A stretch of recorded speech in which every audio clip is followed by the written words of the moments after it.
O comandante Cousteau e a equipa do Calypso vão partir do Mónaco, o seu porto base, para uma das suas mais ambiciosas aventuras. Várias personalidades e representantes da imprensa mundial encontram-se a bordo do Calypso quando o príncipe Rainier vem trazer ao grupo os seus votos de maior êxito.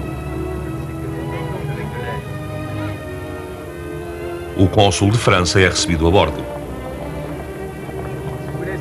Para Cousteau é um grande dia. Há muito que sonhava e planeava com o seu filho Philippe uma viagem às águas obstruídas de gelo do Antártico. O jovem príncipe Alberto, filho de Rainier e da princesa Grace, é tetraneto de Alberto I, que foi um oceanógrafo de renome. O mergulhador-chefe Falco, um veterano, é imediatamente reconhecido pela multidão que se juntou para desejar boa sorte a todos. Este é Jean-Michel, o filho mais velho de Cousteau, arquiteto de profissão. O repórter do Paris Match junta a equipa para uma última fotografia antes da partida. O barco sofreu algumas modificações e é sobre a plataforma nova do helicóptero que a fotografia é tirada. Neste retrato de família estão os mergulhadores, a equipa e os cientistas que vão enfrentar e explorar as águas mais hostis do globo. Contudo, um deles não voltará. O imediato do Calypso, Michel Laval. Chegou a hora da partida. O Michel Laval, um excelente marinheiro que percorreu o mundo e que depois de 2 anos de ausência regressou à equipa para a expedição ao Antártico, executa a manobra de saída do porto. Em direção ao desconhecido.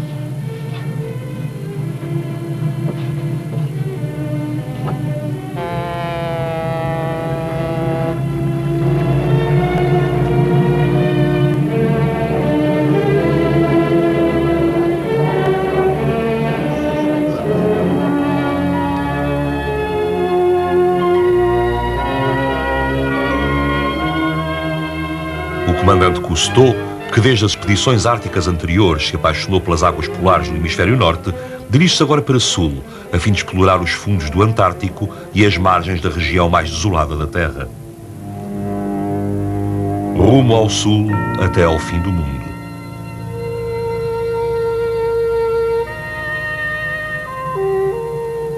Eis o primeiro documento da expedição Cousteau ao Antártico, o início de uma série de 4 filmes consagrados ao continente branco, o qual não se pode descrever senão com superlativos: o mais frio, o mais traiçoeiro, o menos explorado e, muitas vezes, o mais belo.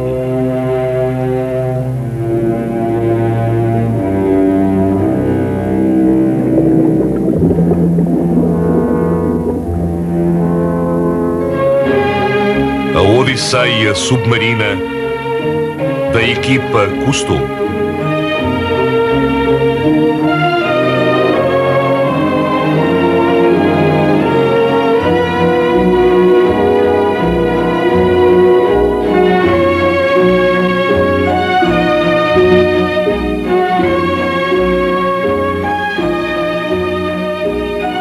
Dedicado aos jovens de hoje e de amanhã.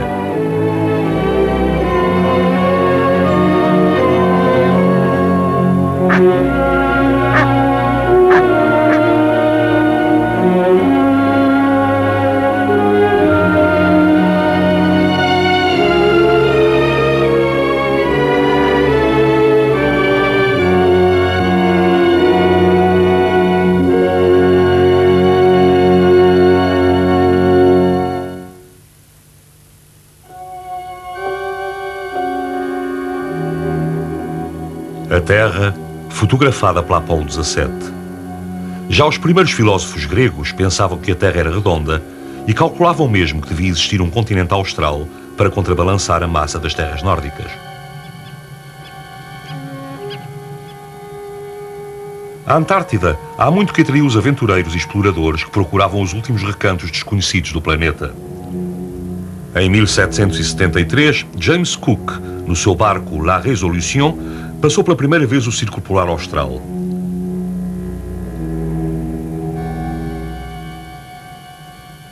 Entre os exploradores que depois dele se aproximaram das paredes geladas do Antártico, Roald Amundsen, em 1911, foi o primeiro a atingir o Polo Sul. Robert Scott, que perdeu a corrida ao Polo Sul e morreu durante uma tempestade de neve.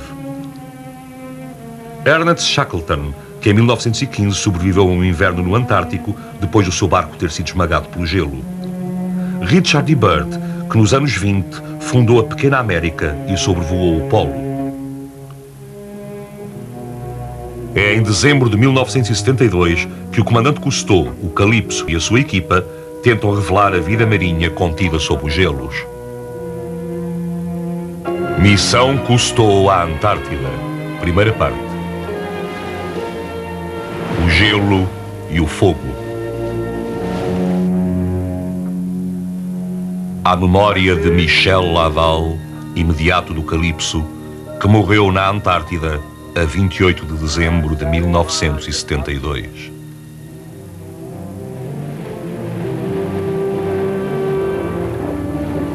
Do Mónaco, o Calypso ruma a sudoeste através do Atlântico. Atravessado o Equador, dirige-se para a América do Sul. Ao longo das costas da Patagónia, um encontro com um grupo de baleias. Perguntamos a nós próprios se estas baleias vão também elas para o Antártico ou se mudaram os seus hábitos por causa da caça intensa de que têm sido vítimas. Aqui, ao largo da Patagónia, estão protegidas. As suas crias desenvolvem-se e depois partem, não sabemos para onde. Ao aproximar-se do Estreito de Drake, a sul do Cabo Horn, Cousteau estuda as imagens da região transmitidas diretamente para o Calypso por 3 satélites da NASA. Para prever o tempo, os primeiros navegadores baseavam-se sobretudo no comportamento dos pássaros marinhos, como o albatroz, por exemplo. Mas a viagem de Cousteau é uma viagem do nosso tempo e estamos na idade do espaço. Um quarto satélite, este geoestacionário, o ATS-3, situado sobre o Brasil a 35 mil km de altitude, fornece uma proteção suplementar aos homens do Calypso, permitindo-lhes um contacto diário com a NASA.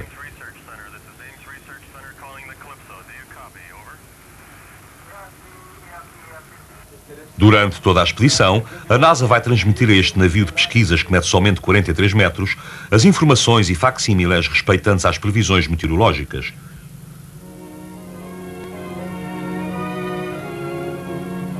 Com toda a sua força, as tempestades do Atlântico Sul e do Pacífico Sul encontram-se no Estreito de Drake. Hoje não há vento, mas a forte ondulação é um mau presságio. Uma nova previsão anuncia-nos mau tempo, o que é motivo para preocupação. O capitão Bougarin, o Filipe e eu examinamos as imagens transmitidas pelos satélites. Ao compará-las, descobrimos uma depressão que se acentua a oeste do Estreito de Drake. Atravessamos uma das zonas mais temidas pelos marinheiros de todo o mundo. Desvio a nossa rota para tentar passar no limite exterior da depressão.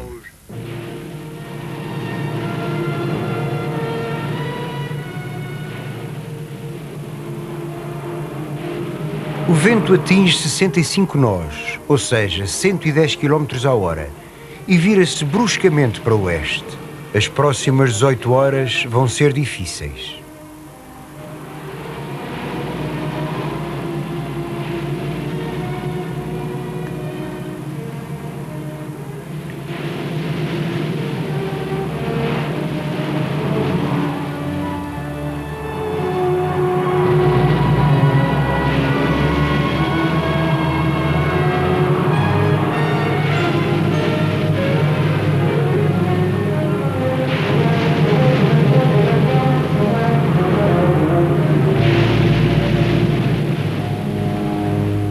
Por fim, a tempestade acalma-se. Observamos pinguins em pleno mar que nadam como marsuínos. Deslocam-se quase tão depressa como o nosso barco. Será uma migração? Andam a pescar ou a brincar? Nesta altura não conseguimos ainda entender.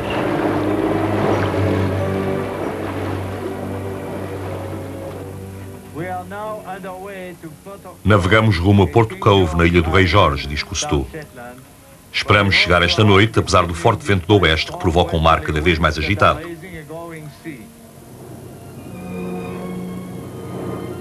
Sob um céu de chumbo, surge o primeiro iceberg. As imagens transmitidas pelos satélites Nimbus 4, NOAA 2 e ESA 8 vão ajudar o Calypso a evitar os maiores icebergs que se encontram na sua rota. Eis finalmente as barreiras naturais que dominam este mundo cercado de gelo.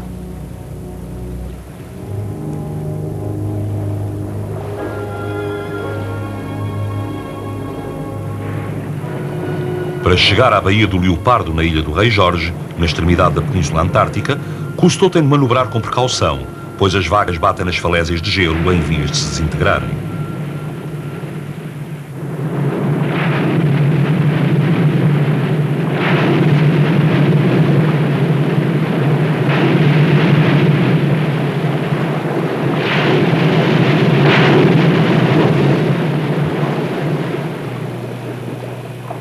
Aproveitamos o curto verão antártico, a única altura em que esta baía não está coberta de gelo. De repente ouvimos um estrondo inquietante. É um pedaço de glaciar que desaba.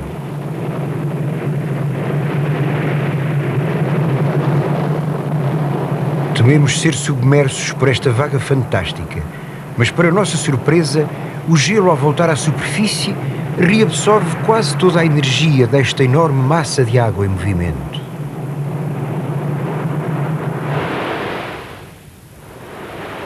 Uma foca de Weddell, solitária, desliza para a água da baía atravancada de gelo, enquanto que rajadas de neve fustigam a equipa que vai à terra.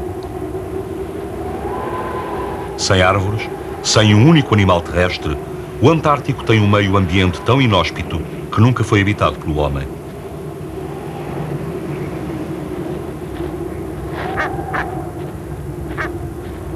Somos acolhidos por 2 pinguins da espécie Adélia. Ao longo de toda a margem, um cemitério a céu aberto, onde se amontoam ossos de baleias. Estas ossadas gigantes são o testemunho silencioso do implacável massacre levado a cabo nas águas da Antártida. O Filipe responde aos avanços da Comissão de Acolhimento. Como a maioria dos animais que desconhecem o homem, este pinguim está curioso, mas recusa-se a apertar-nos a mão. Estas aves cheias de curiosidade, que nadam como golfinhos e andam como homens, serão os nossos companheiros, sempre presentes e engraçados, tanto no mar como em terra.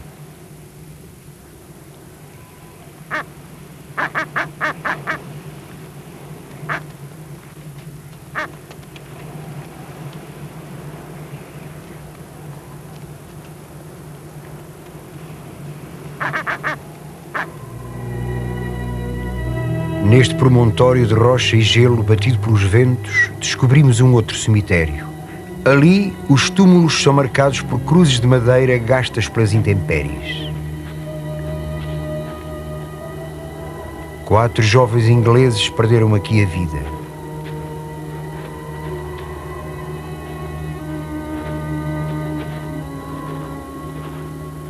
Para nós, estas cruzes simbolizam todos aqueles que morreram na Antártida ao serviço das descobertas e da ciência.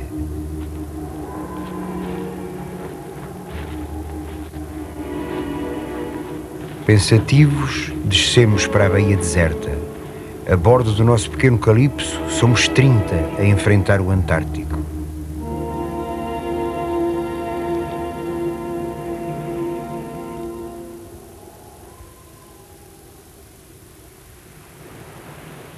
Na ilha do Rei Jorge, enquanto a bordo do Calypso se prepara o material especial para os mergulhos polares, o comandante Cousteau, o Philippe e o Dr. Raymond Duguy, do Museu Nacional de História Natural de Paris, examinam uma cabana abandonada.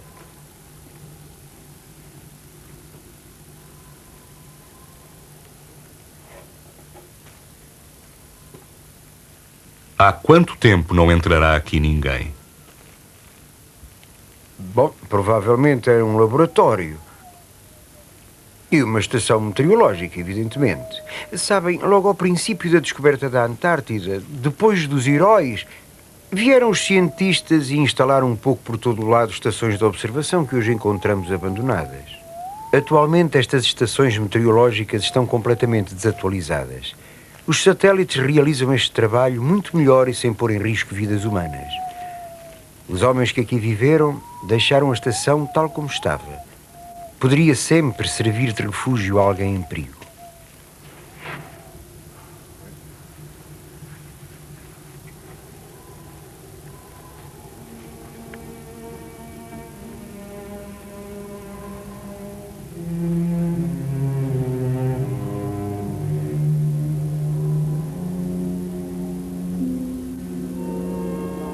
Os homens do Calipso examinam agora as margens da Baía do Leopardo, juncadas de ossadas de baleias. Eis-nos paleontologistas amadores. Com todos os ossos que cobrem a margem, vamos tentar reconstituir um esqueleto de baleia azul. O rosto gigante exige a intervenção de todos.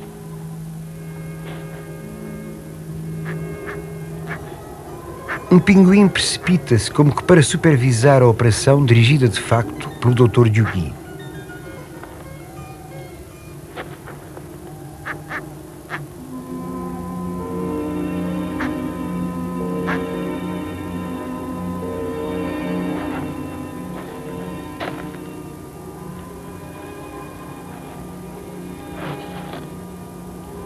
Os ossos espalhados aqui, ao longo de tantas épocas de caça, damos uma ideia das dimensões da magnífica baleia azul, o maior animal que jamais existiu. Foi caçada sem qualquer controlo. De início, havia mais de 200.000. Restam menos de 8.000.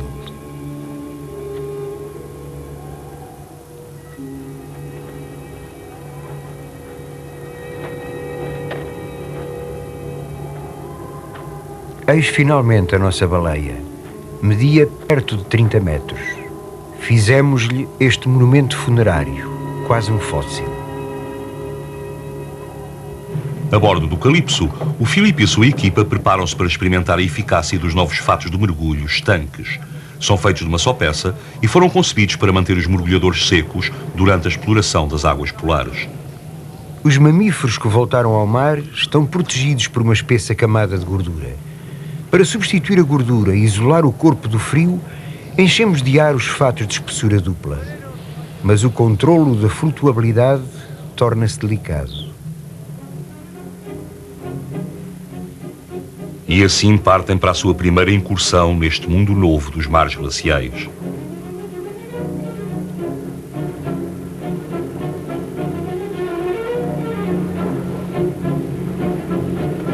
Pinguins, curvando as costas como marsuínos, indicam a rota.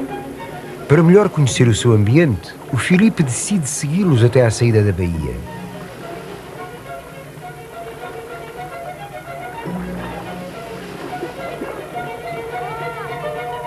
A proteção dos pinguins contra a água e o frio é assegurada por um revestimento de penas oleosas sobre uma camada inferior de gordura. Próximo de uma ilhota de gelo, o Filipe e o Christian Bonici atiram-se à água para se juntarem aos pinguins. Escorrega-se, farta, livra! Vamos tentar outra vez.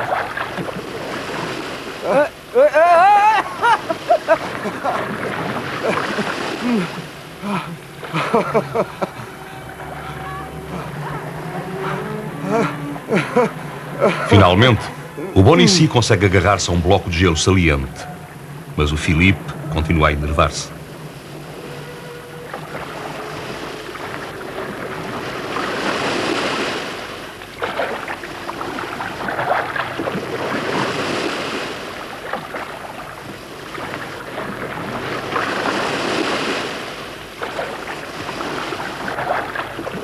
Tenta por aqui! Dá-me uma ajuda! Para os pinguins, o gelo não é um obstáculo. Utilizam as unhas para se agarrarem.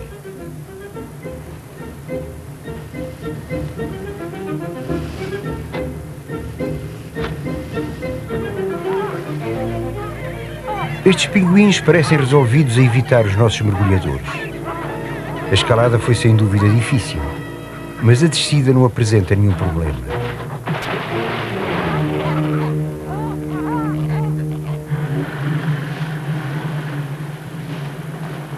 A excursão continua.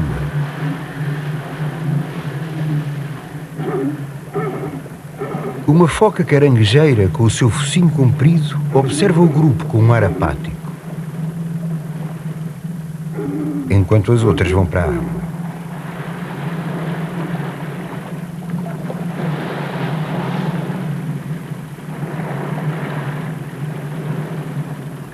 Neste excepcional dia de verão, a maioria das focas descansa e aquece-se ao sol.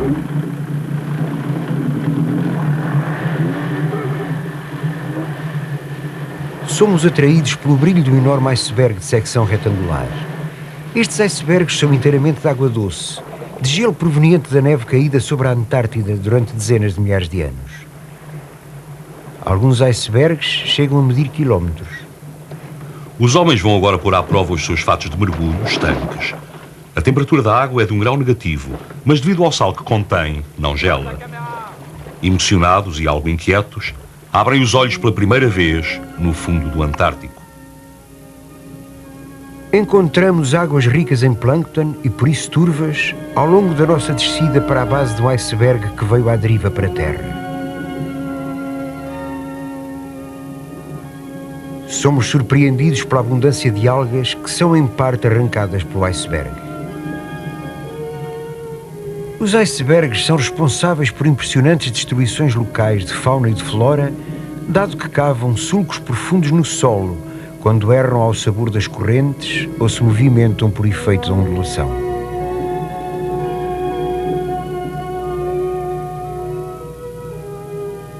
Mergulhar debaixo de um iceberg é perigoso, pois pode virar-se ou uma vaga forte pode levantá-lo e fazê-lo cair sobre os mergulhadores.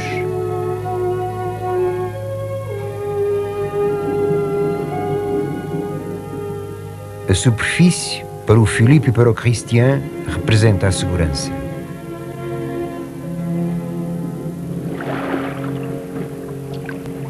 De repente, acaba-se o esplendor do dia.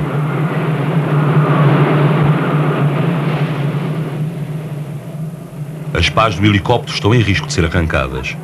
O próprio helicóptero pode ser atirado ao mar.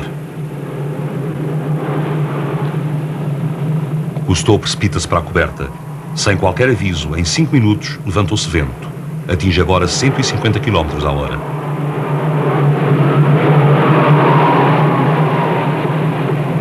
Os homens, enregelados, tentam levantar a âncora da popa que arrasta pelo fundo. O barco fica à deriva. O mecanismo para içar a âncora está gelado. O Calypso está em risco de ser atirado contra os icebergs ou contra os escolhos, pelo vento e pelo mar encapelado.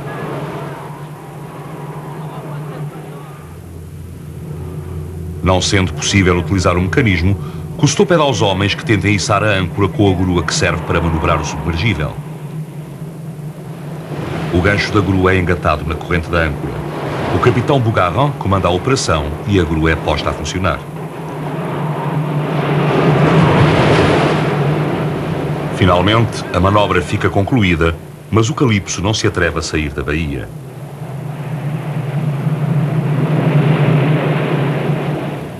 Estamos prisioneiros. Se saíssemos, ficávamos expostos aos gelos à deriva ou éramos atirados contra os rochedos. Aqui as tempestades acabam tão depressa como começam. Assim que possível, aparelhamos para um ancorador mais seguro. O nosso helicóptero, pilotado por Bob McKeegan e levando a bordo François Charlet, especialista em fotografia aérea, vai escoltar-nos até o abrigo da Baía dos Baleeiros, na ilha de Deception, a 100 milhas da Baía do Leopardo. O mar está agora completamente calmo. Aproximamos de Deception. O Calypso, o zodíaco que o escolta e o helicóptero que o guia parecem brinquedos na imensidão do Antártico.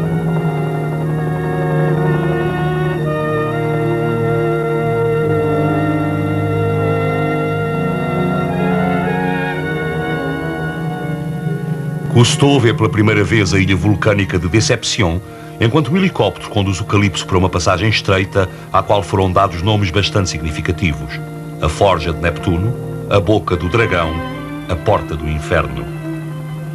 Cercada por um anel de rochas pontiagudas e de falésias cobertas de gelo, eis a cratera cheia de água de Deception, que servia de base aos caçadores de baleias e onde os exploradores de outros tempos procuravam refúgio. A ilha de Deception, um vulcão pronto a explodir a qualquer momento. Aqui a neve e o gelo derretem-se mais depressa do que em qualquer outro lugar da Antártida, e entre as montanhas pedregosas de onde se escapam vapores, glaciares sujos com vários milhões de anos, deslizam lentamente em direção ao mar. testemunhamos a luta de duas forças da natureza em conflito. Por baixo da neve, o inferno ferve. É da junção inverosímil do fogo e do gelo que brota o vapor.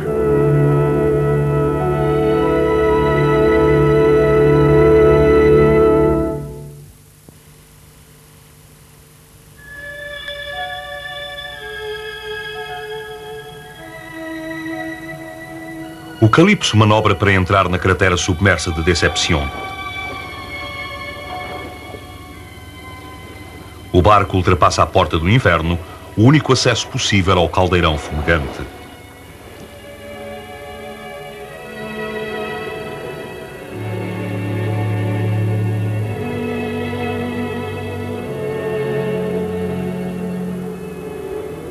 Por entre os vapores que se elevam do gelo, apercebemos das ruínas de uma estação de pesquisa chilena. Foi completamente destruída em 1969 por uma erupção vulcânica.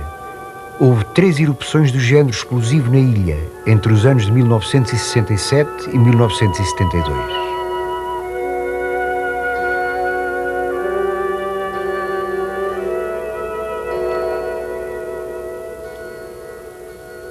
Como forças infernais em ação, os vapores elevam-se de fissuras em chamas ao longo das margens da ilha.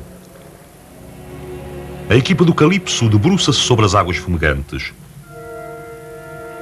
Encontramos camarões cozidos.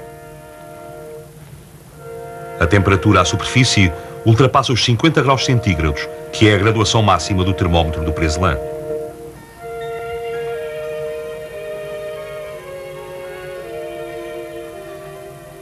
O Filipe transpõe com precaução as cinzas quentes.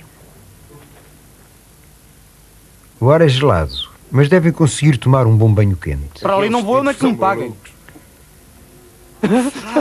Libra que está quente! No ser humano, o limiar da dor situa-se à volta dos 45 graus centígrados. Os nossos banhistas tentam misturar a água fria do fundo com a água quente da superfície. Mas nesta terra paradoxal, ao mesmo tempo ardente e gelada, isso é impossível. Os nossos heróicos playboys são obrigados a desistir. A bordo do Calypso, fazemos registros contínuos da temperatura da água e da clorofila que contém. É um trabalho de pesquisa feito em colaboração com a NASA. Ao largo, o Oceano Austral é tão pobre como o Mediterrâneo, mas perto da Península Antártida, as águas costeiras são ricas em plâncton vegetal. É a primeira vez que as observações da Antártida por satélite vão poder ser confrontadas com medições diretas no terreno. Graças aos faróis do nosso submergível, vamos descobrir o que se encontra no fundo desta cratera submersa. Segundo as cláusulas do Tratado da Antártida, assinado por 12 países em 1961, o continente é reservado às pesquisas científicas. Com o Filipe como operador de câmara e o Falcão como piloto, pomos o submergível na água. Este é o primeiro submarino de investigação a aventurar-se nas águas antárticas. O Falcão mantém-se em contacto com Cousteau por telefone sonar, enquanto desce no submergível, que é capaz de atingir 350 metros de profundidade.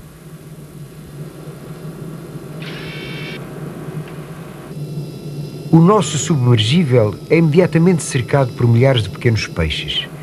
É a confirmação da extraordinária fertilidade das águas de Deception. Agora que tantas baleias foram mortas, milhões de toneladas de camarões e pequenos peixes alimentam outras formas de vida mais modestas.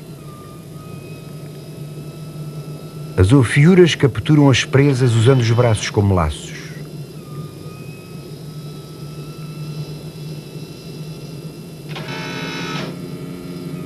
A estrela do mar, com 40 braços, é um pobre sucessor da possante baleia.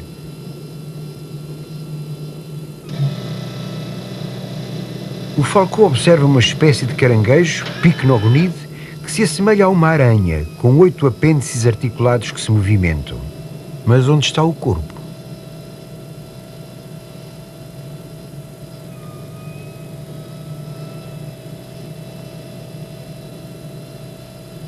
O polvo, nosso velho amigo, está à vontade nestas águas geladas.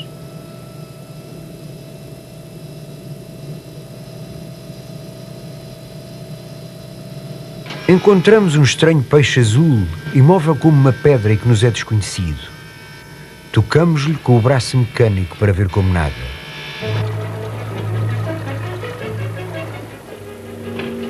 Foi o primeiro mergulho do submergível. Serão precisos muitos mais para desvendar os mistérios das profundezas do Antártico.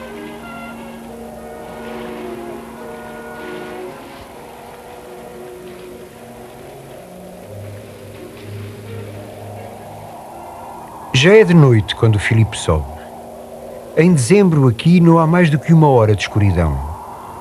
A breve noite que nos gela até aos ossos dá-nos uma ideia do que será o inverno antártico, quando o sol desaparece completamente durante vários meses seguidos. Que frio! Isto é demais! Amanhã continuamos.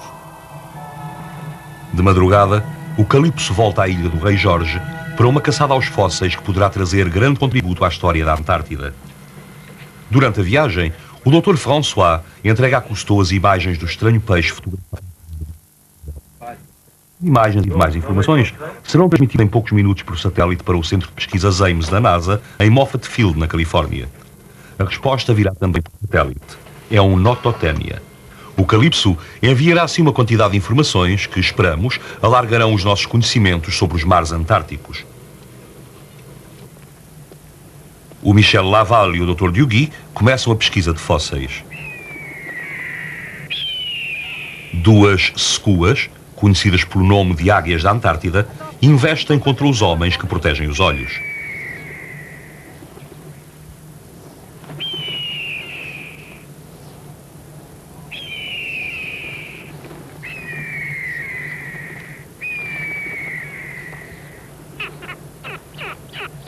Depois de uma manobra de intimidação, a fêmea instala-se no seu ninho de pedra, resolvida a defendê-lo.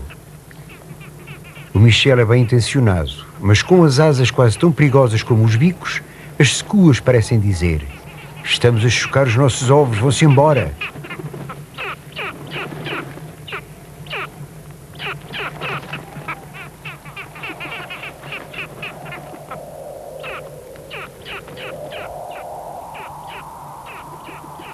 O Michel sente a aflição das aves. Gentilmente oferece-lhes a sua amizade.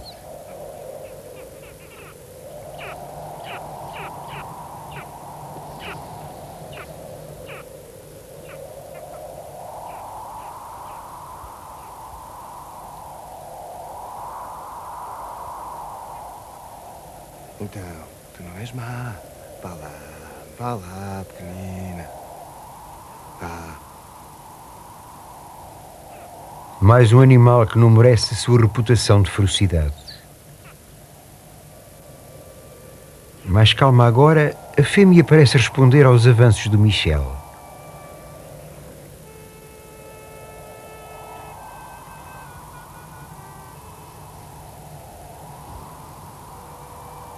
Ele sente o coração da ave bater acelerado sob as penas do peito.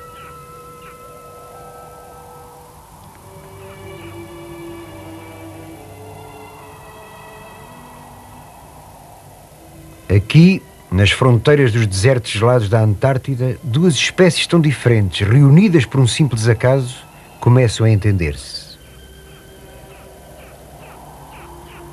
O Michel vai-se embora. Tinha acabado de firmar o seu Tratado Antártico.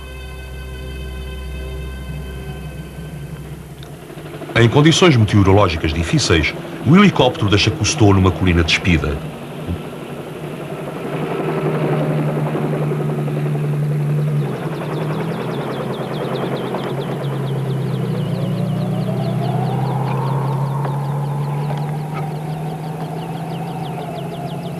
O Michel Laval encontrou fósseis. Nesta terra gelada, onde não se imagina que alguma vez tenha crescido uma árvore, as rochas sedimentares contêm troncos de árvores, ramos e folhas de plantas terrestres fossilizadas. Existe uma semelhança notável entre estes fósseis e as plantas que crescem ainda hoje nas florestas da Patagónia, na região sul do continente americano. Veja aqui atrás, comandante. A descoberta destes fósseis confirma a hipótese da teoria da deriva dos continentes. Estas folhas trazem a prova de que esta terra fez outrora parte de um supercontinente, o Gondwana, que compreendia a África, a América do Sul, a Austrália, a Índia e a Antártida. Quando este continente se fraturou, A Antártida, outrora subtropical, depois temperada, foi à deriva em direção ao Polo Sul, onde se cobriu de gelo. E assim, graças a algumas folhas, revivemos a história da Terra.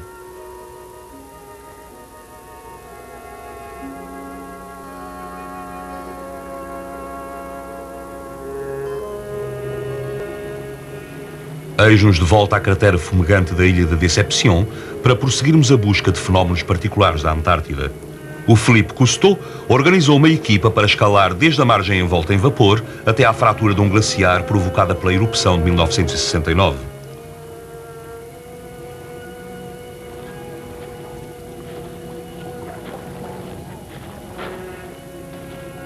Vão tentar explorar fendas de 30 metros de profundidade, abertas pelo sopro de explosões vulcânicas e que podem revelar a história climatérica da região. A equipa é dirigida por Michel Laval, alpinista experiente. A maior parte dos outros, incluindo Philippe, são novatos.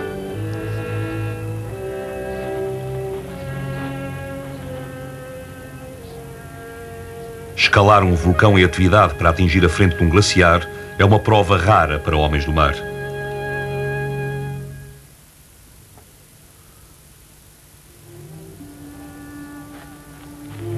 É o Michel Laval quem dirige a escalada da vertente quente da Ilha de Deception.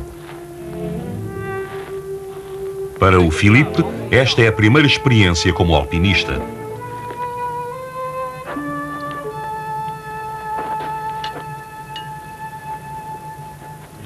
Não há gelo nos rochedos nem na lama escorregadia aquecidos pelo vulcão. Os homens da frente podem provocar um desprendimento de terras.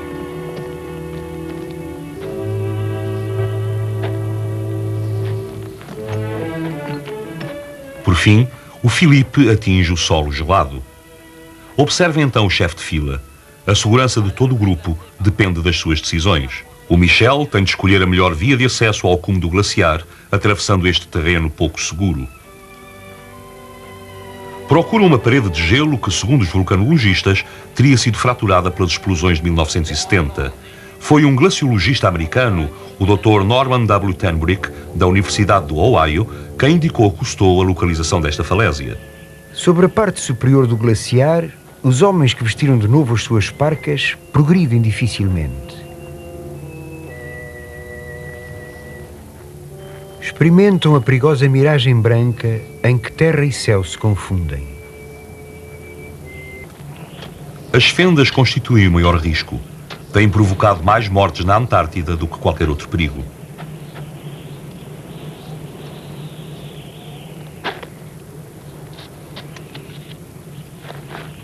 O primeiro do cordão deve assegurar a passagem aos seguintes.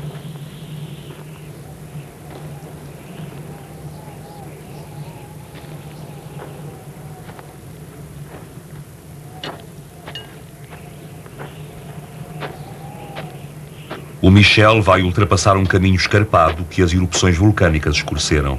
É a passagem mais perigosa.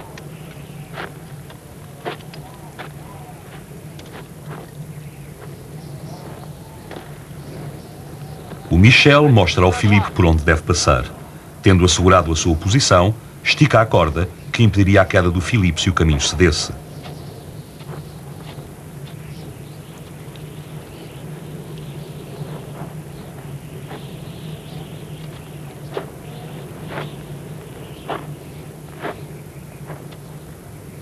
Atrás do Philippe, o Carlos, um oceanógrafo argentino, ele também alpinista amador, espera. O Philippe passou.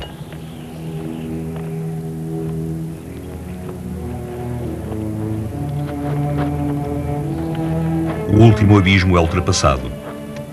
Agora, lá embaixo, estende-se a grande fratura aberta no gelo por uma explosão vulcânica. A descida começa em direção às raízes do glaciar.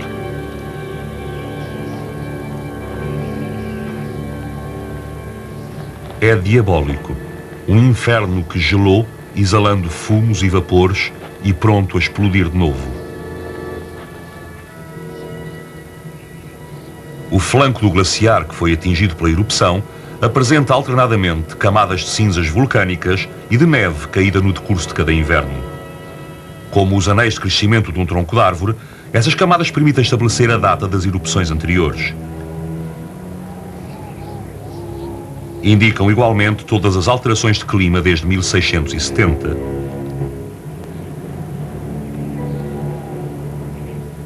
Serão 2 horas da manhã, hora local, quando a equipa, depois de uma longa viagem de regresso, volta a bordo.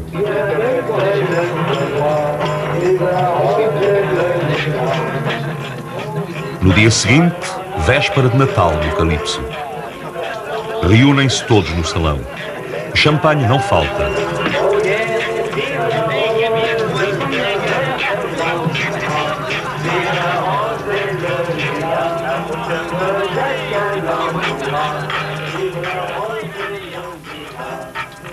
Muito depois da meia-noite, chega a altura das canções românticas.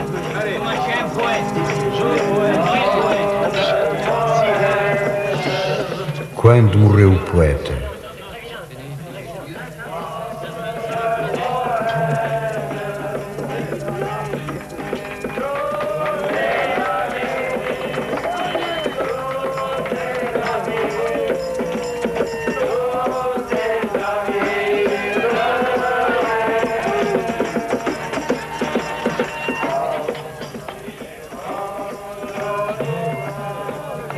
Michel Laval era o nosso poeta e este foi o seu último Natal.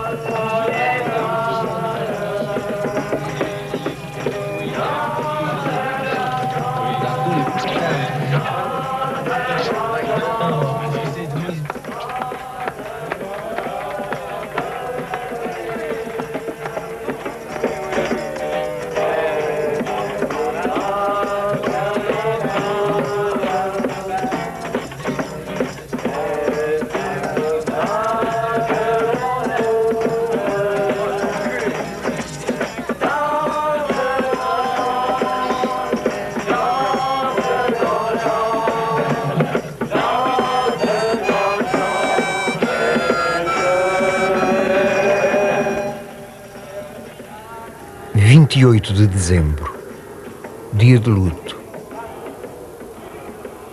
O Michel Laval perdeu a vida num acidente na ilha de Deception. Durante toda a sua existência, o Michel procurou novos horizontes. Para ele, o mundo era motivo de admiração e de amor. A natureza levou-o na fronteira do desconhecido.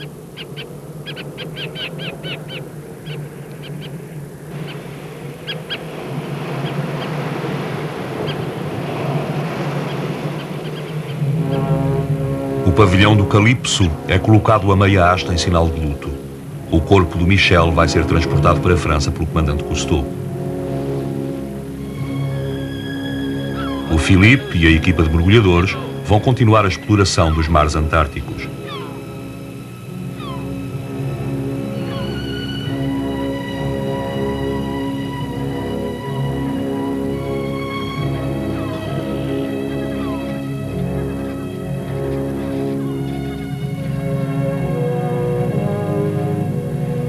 Cousteau vai atravessar novamente o Estreito de Drake em direção à extremidade da América do Sul.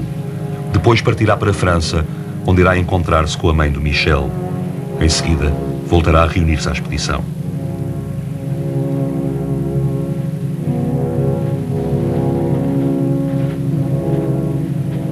A equipa de mergulhadores e operadores vai instalar-se na velha estação inglesa abandonada, nas margens da Baía dos Caçadores de Baleias.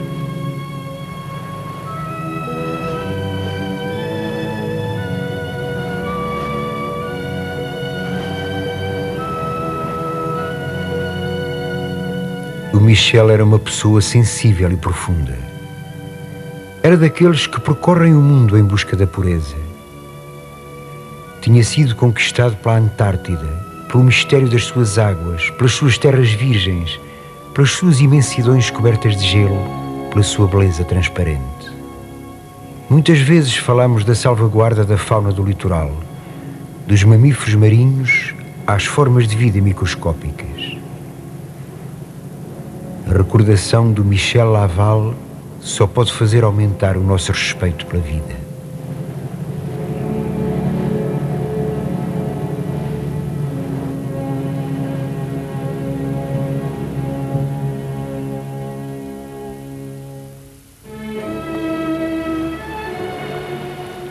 Na Antártida, ao longo das margens rochosas revestidas de gelo, abundam os pinguins.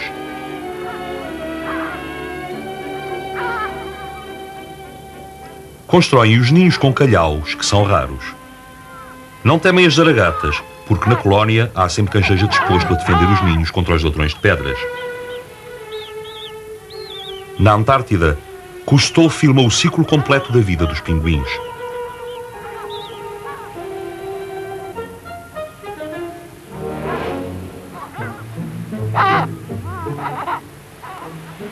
Se em terra parecem desajeitados, na água encontram-se no seu elemento.